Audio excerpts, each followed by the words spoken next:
They'll never admit it. Not to you, not even to themselves. But after a breakup, your ex goes through a very specific psychological process.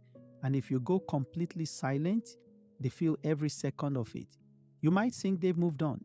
You might see them laughing on social media. But what you're about to learn will reveal the emotional timeline they really experience once you cut off contact. These aren't just theories. These are stages your ex will go through whether they want to or not. And if you understand them, you'll realize something powerful. No contact isn't just a strategy, it's a trigger. One that quietly makes them miss you more than they expected. Let's get one thing clear. The breakup didn't come out of nowhere. Even if it hit you like a truck, it wasn't a spontaneous decision for your ex. Take Emily and Jake, for example. Jake thought everything was fine. Sure, there were arguments, but he believed it was just a rough patch. What he didn't see was Emily slowly detaching, emotionally clocking out weeks before she said a word. She stopped sharing the small things, stopped laughing at his jokes, stopped asking him how his day went. By the time she said, "I think we should take a break," she had already taken one in her mind. Your ex did the same. They didn't wake up one day and decide they were done. That choice was building for weeks, maybe months. They wrestled with doubts, frustrations, subtle emotional disconnections. While you were living in the relationship, they were quietly stepping out of it in their mind. And by the time they dropped the bomb on you, they'd already gone through a mental breakup themselves. That's why your tears, your pleading, even your promises, they rarely work, because your ex is now a brick wall of logic. Their emotions pushed them to this decision, but now they've rationalized it. They've convinced themselves they're right. So arguing, explaining, pouring out your heart, it bounces right off. But that's exactly why no contact works. Because when words fail, silence begins to speak. Stage 1. Relief. It hurts to hear, but when you go no contact, the first thing your ex feels is relief. They didn't want to hurt you. They dreaded the confrontation. They hated the guilt. But now that it's done, they breathe. They feel light. They post happy pics. They laugh with friends. They might even seem like they are thriving. Think about Andrew. After his breakup with Claire, she was all over Instagram, hiking, partying, smiling. He felt like she had never loved him at all. But what he didn't realize was she wasn't at peace. She was just released. That's what he was seeing. Not healing, just release. They're not thinking long term. They're not asking if they'll regret it. They're just glad it's over. For now. If you chase during this phase, text them, guilt them, beg, you extend their relief. You give them control. But if you disappear, the clock starts ticking. Stage 2. Curiosity. Here's where things start to shift. Your silence gets loud. Your ex starts to wonder, why haven't they reached out? Did I not mean that much? Are they already moving on? Case in point, Sarah broke up with Malik. At first, she felt free. But 2 weeks in, something changed. Malik hadn't posted a single story. No sad quotes, no drunk texts, no midnight calls, just nothing. And that nothing screamed louder than anything else. Her ego took a hit. She started watching his old stories, even liking his old posts, hoping he'd notice. Most dumpers expect to be chased. They think they hold the power. But when you don't play the game, their confidence starts to wobble. They check your stories. They scroll your likes.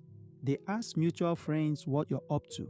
Not because they're ready to come back, but because your mystery is getting louder than your presence ever did. That mystery? It's gold. Unpredictability is power. Now they don't know what you're feeling. And what we don't know, we obsess over. Stage 3. Discomfort. Now your ex isn't just curious. They're uncomfortable. Something feels off. And it's you. They start to realize you're not just being quiet. You might be gone. Real story. A guy named Leo ignored his ex completely for 40 days. She was the one who ended things, saying she needed space to find herself. But the silence drove her crazy. She even messaged his sister, asking if he was okay. That wasn't love returning, it was discomfort transforming into fear. They start to ask themselves, what if they've moved on? What if someone else is giving them the attention I threw away? What if I lost them for good? This stage forces them to face the consequences of their decision. Stage 4. Regret. They start replaying memories, the small ones. That one time you brought them soup when they were sick, the way you always said their name, the jokes only the two of you understood. They remember not the fights, but the connection. This is why you don't post thirst traps or jealousy pics, because that gives them closure, that gives them answers. And right now, uncertainty is your best friend. Let them wonder, let them fear, let them imagine what or who you've replaced them with. Stage 5. Reflection. Now the emotional consequences hit, the ones they thought they'd never feel. They thought they'd be fine. But now the silence is haunting, like Anna, who left her boyfriend of 4 years thinking she'd feel free. But after a month of silence, no texts, no calls, nothing, she started journaling about him. She reread his old letters. And one night she typed, "Hey, how have you been?" But never sent it. They think about what you brought to their life, the support, the laughs, the stability.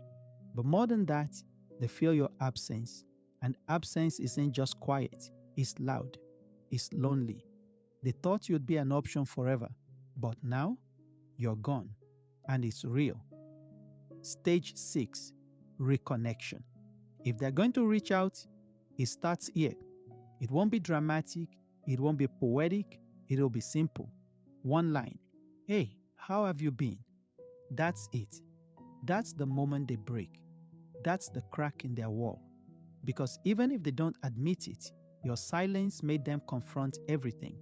It made them miss you, question themselves, reevaluate what they lost. They might pretend it's casual.